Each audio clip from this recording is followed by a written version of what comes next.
you have companies that have Twitter accounts and people twittering like Comcast Cares or Time Warner or Kodak.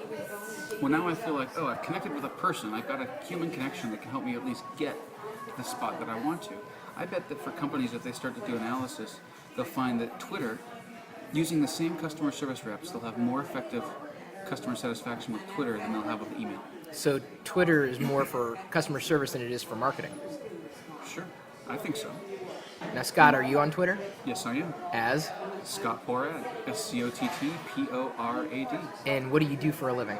What do I do for a living? I work on a website that perhaps you've heard of, Chris, called I Can Has Cheeseburger. We have another little website called failblog.org.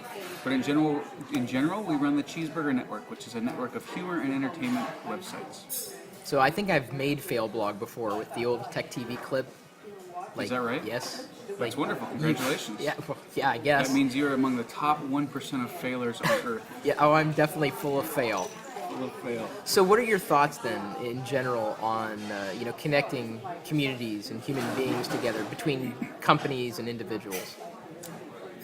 What do you mean? What are my thoughts? Just in general? In general. Well, the technologies allow it.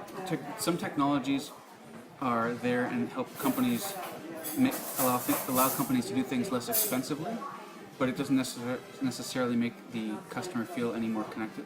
And some technologies can make it both less expensive and make the customer feel less expensive. And so, for instance, compare telephone versus email. For customer service, email might be, or let's compare telephone versus email versus instant chat, right? I would bet, I don't have any data, but I would bet that customers who use the chat, customers who use the chat are more satisfied than those that use the email because they feel like they're getting an instant connection with a person. And then the same thing goes for Twitter. Those customers feel like they're getting a connection with a person. And I would, even though it's the same CSRs that answer the phone, same CSRs that answer the email, same CSRs that chat. When I say CSRs, I mean customer service representative. There comes my drugstore.com lingo. I used to be a TSR, so. What's a TSR? It'd be a telemarketer. Oh, gotcha. Right.